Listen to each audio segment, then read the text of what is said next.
एक ऐसा mega project जिसमें दुनिया के 150 से ज्यादा मुल्कों ने हिस्सा लिया, जहां नए एयरपोर्ट्स, मोटरवेज और सी पोर्ट्स बनाने का वादा किया गया, जहां फ्यूचर के दुबई और सिंगापुर बनाने के ख्वाब दिखाए गए। पर आज इन्हीं मुल्कों में ये मेगा प्रोजेक्ट्स अधूरे और सपने टूटे हुए दिखाई देते हैं।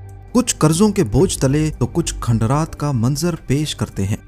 ये था चाइना का सबसे बड़ा ग्लोबल मेगा प्रोजेक्ट, जिसे नाम दिया गया बेल्ट एंड रोड इनिशिएटिव। एक वक्त था जब सब इसे प्रोजेक्ट ऑफ द सेंचुरी कहते थे, लेकिन आज इसे जियोपॉलिटिकल डिजास्टर कहा जाता है। और इसका सबसे ज्यादा नुकसान उन गरीब मुल्कों को हुआ जिन्हें इसके सुहाने सपने दिखाए गए थे। पर आखिर ऐसा क्या हुआ जो आज चाइना जैसी सुपर पावर पर लोग उंगलियां उठा रहे हैं। ज़ेम टीवी की वीडियोस में एक बार फिर से खुशामदीद। नाजरीन, 2013 में जब चाइना के प्रेसिडेंट शी जिनपिंग ने बेल्ट एंड रोड इनिशिएटिव यानी शॉर्ट में BRI का ऐलान किया, तो इसे सदी का सबसे बड़ा प्लान कहा गया। इसका मकसद था एक सिल्क रोड बनाना, जिसमें रेलवे लाइंस, हाईवेज और पोर्ट्स के जरिए एशिया, अफ्रीका और यूरोप को जोड़ा जा सकेगा। चाइना का मिशन था उन गरीब मुल्कों को डेवलपमेंट की राह पर लाना और चाइना को एक ग्लोबल लीडर के तौर पर पेश करना। चाइना के इस विजन ने दुनिया को चौंका दिया। 140 से ज्यादा मुल्कों ने इस प्लान में इंटरेस्ट जाहिर किया और कई गरीब मुल्कों ने तो फौरन चाइना से कर्जे लेना शुरू कर दिए। देखते ही देखते चाइना ने इस प्रोजेक्ट पर $1.2 ट्रिलियन लगा दिए।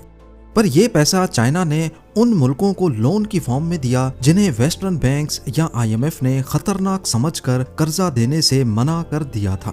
पर जल्द ही BRI की असलियत सामने आने लगी। ये सिर्फ इंफ्रास्ट्रक्चर प्रोजेक्ट नहीं, बल्कि चाइना का एक जियोपॉलिटिकल और इकोनॉमिक एजेंडा था।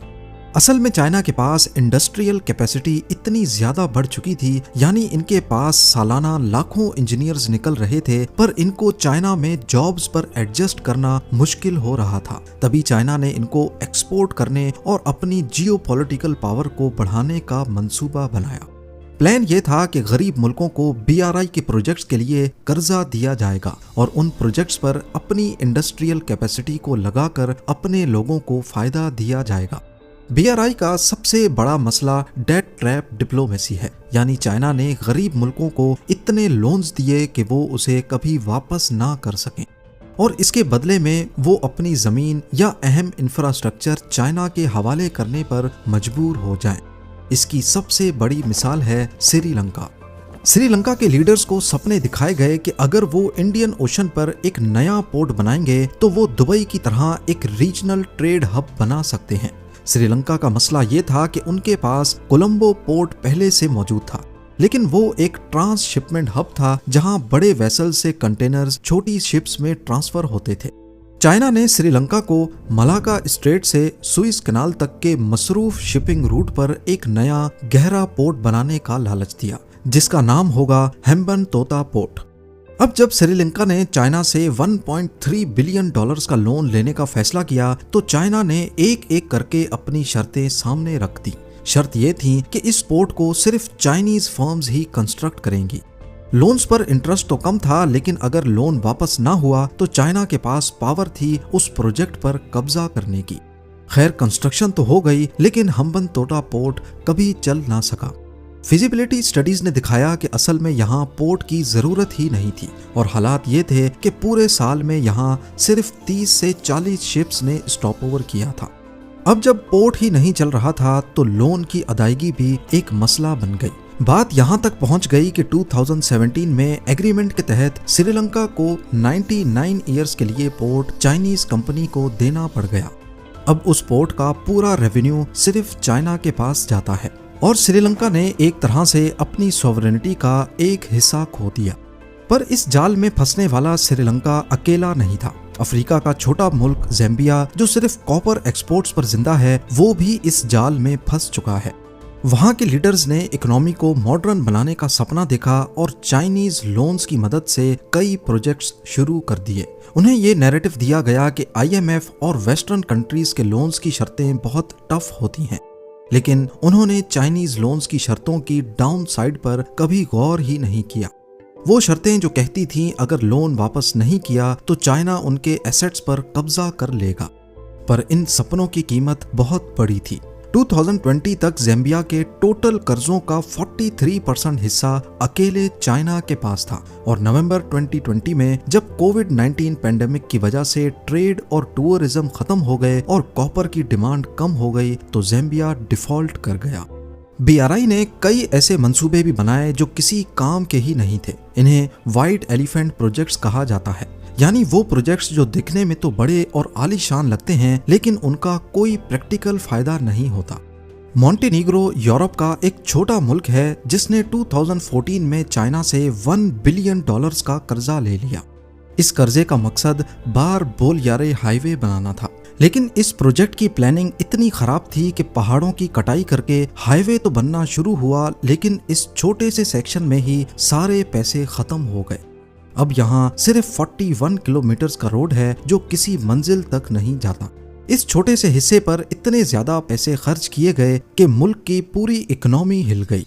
अब मॉन्टेनीग्रो का कर्जा उनकी GDP के 80% से भी ज्यादा हो गया है और उन्हें IMF और यूरोपियन यूनियन से मदद मांगनी पड़ रही है।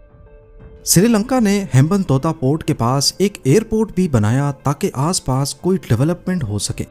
मताला राजापक्सा इंटरनेशनल एयरपोर्ट $200 मिलियन की लागत से तैयार हुआ और ये पैसे भी चाइना से ही लोन की फॉर्म में लिए गए थे, लेकिन ना एयरलाइंस ने इंटरेस्ट लिया और ना ही पैसेंजर्स आए। आज हालत ये है कि इस एयरपोर्ट को वर्ल्ड्स एम्प्टीएस्ट एयरपोर्ट कहा जाता है क्योंकि यहाँ फ्लाइट्स बहुत कम होती हैं। यहाँ तक कि कभी कभार यहाँ के रनवे पर हाथी और जानवर घूमते नजर आते हैं। साउथ अमेरिका के वेस्ट कोस्ट पर इक्वाडोर नामी एक छोटा सा मुल्क है और ये भी BRI के चुंगल में फंस चुका है। उन्होंने अपने एनर्जी क्राइसिस को सॉल्व करने के लिए चाइना के साथ मिलकर $2.6 बिलियन का कोका-कोडो सिंक्लेयर नामी डैम बनवाया, लेकिन कंस्ट्रक्शन के दौरान चाइनीज कॉन्ट्रैक्टर्स ने क्वालिटी स्टैंडर्ड्स इग्नोर किए और बाद में सामने आया कि ऑफिशियल्स को रिश्वत देकर काम चलाया गया। नतीजा ये हुआ कि आज डैम की दीवारों पर 17,000 से ज्यादा क्रैक्स मौजूद हैं। आज ये प्रोजेक्ट किसी भी वक्त कोलैप्स करने के खतरे में है, जो सिर्फ एक इकोनॉमिक डिजास्टर नहीं बल्कि एक बहुत बड़ा ह्यूमन और एनवायरमेंटल क्राइसिस भी बन सकता है। उसके बाद आई पाकिस्तान की बारी। CPEC यानी चाइना पाकिस्तान इकोनॉमिक कॉरिडोर, जो पाकिस्तान के लिए $60 बिलियन का मंसूबा था। पाकिस्तान ने CPEC से उम्मीद रखी थी कि बिजली, जॉब्स और तरक्की मिलेगी, लेकिन ज्यादा प्रोजेक्ट्स डिले या फेल हो गए। ग्वादर के लोगों ने पानी, बिजली और चाइनीज गवर्नमेंट के खिलाफ काफी प्रोटेस्ट किए। जॉब्स के वादे पूरे नहीं हुए और पाकिस्तान पर कर्जों का बोझ बढ़ता चला गया। अब हालत ये है कि ग्वादर पोर्ट पहले पाकिस्तान की अथॉरिटी के पास था, अब वो चाइना के पास है। इसके रेवेन्यू का 91% हिस्सा चाइनीज लेके जाते हैं, जबकि सिर्फ बचा हुआ 9% पाकिस्तान के हिस्से में आता है। BRI को सबसे बड़ा झटका तब लगा जब G7 का वाहिद मुल्क इटली, जो इसमें शामिल हुआ था, उसने इससे बाहर निकलने का ऐलान कर दिया। चाइना ने इटली को डायरेक्ट कैश लोन नहीं दिया था, बल्कि MOUs यानी मेमोरेंडम ऑफ अंडरस्टैंडिंग साइन किए थे, जिसमें चाइनीज इन्वेस्टमेंट और ट्रेड डील्स का वादा हुआ था, लेकिन ज्यादा प्रोजेक्ट्स मटेरियलाइज नहीं हुए और इटली को इकोनॉमिकली फायदा बहुत कम मिला। इसीलिए इटली ने बाद में इसे बिग मिस्टेक का नाम दिया और BRI से निकल गया। इटली के अलावा मलेशिया, म्यांमार, बांग्लादेश और नेपाल जैसे मुल्कों ने भी बेल्ट एंड रोड इनिशिएटिव के कुछ प्रोजेक्ट्स को या तो मनसूख कर दिया या फिर उनकी शर्तों को दोबारा तय किया। इस नाकामी को देखते हुए अमेरिका और यूरोप ने भी अपने ऑल्टरनेटिव इनिशिएटिव शुरू किए हैं, जैसे PGII यानी partnership for global infrastructure and investment और यूरोप का ग्लोबल गेटवे प्रोग्राम। ये मंसूबे ट्रांसपेरेंट और लो इंटरेस्ट लोन्स का वादा करते हैं ताकि चाइना के डेट ट्रैप से बचा जा सके। लेकिन इसके नतीजे में चाइना और रशिया के ताल्लुकात मजबूत हुए हैं। रशिया ने यूक्रेन के खिलाफ जंग के बाद खुद को अलग थलग महसूस किया तो उसने BRI के जरिए चाइना से करीब होने की कोशिश की। इससे एक नया जियोपॉलिटिकल एक्सेस बन रहा है जो अमेरिकन डोमिनेंस के लिए एक नया चैलेंज बन सकता है। 10 साल और ट्रिलियंस ऑफ डॉलर्स खर्च करने के बाद बेल्ट एंड रोड इनिशिएटिव को मॉडर्न हिस्ट्री की सबसे बड़ी फॉरेन पॉलिसी फेलियर माना जा रहा है। इस नाकामी की सबसे बड़ी वजह यह थी कि BRI कभी भी डेवलपमेंट के लिए था ही नहीं, बल्कि चाइना के अपने मफाद के लिए था। चाइना अपनी एक्स्ट्रा इंडस्ट्रियल कैपेसिटी को एक्सपोर्ट करना चाहता था, रॉ मटेरियल्स तक पहुंच हासिल करना चाहता था और अपनी जियोपॉलिटिकल पावर बढ़ाना चाहता था। साथ ही चाइना ने जितने भी लोन्स दिए ज्यादातर वो चाइनीज युआन में थे, क्योंकि चाइना अपनी करेंसी को भी प्रमोट करना चाहता था। आज बेल्ट एंड रोड इनिशिएटिव एक नए मोड़ पर खड़ा है।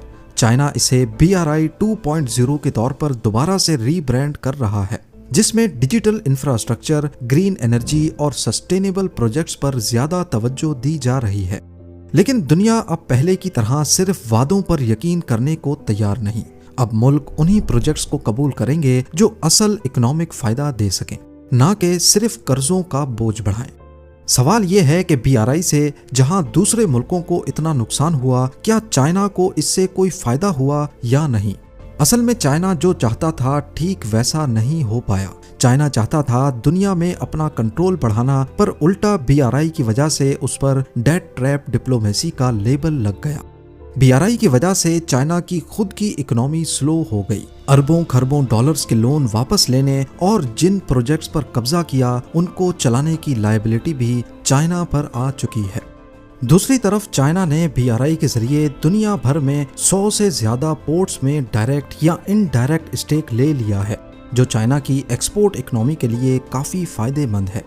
अगर BRI का पूरा नेटवर्क कंप्लीट हो गया तो ये एशिया से यूरोप तक का सबसे लंबा रोड रेल सी कनेक्शन होगा, जिसमें दुनिया की 65% पॉपुलेशन कवर हो पाएगी। उम्मीद है जेम टीवी की ये वीडियो भी आप लोग भरपूर लाइक और शेयर करेंगे। आप लोगों के प्यार भरे कमेंट्स का बेहद शुक्रिया। मिलते हैं अगली शानदार वीडियो में।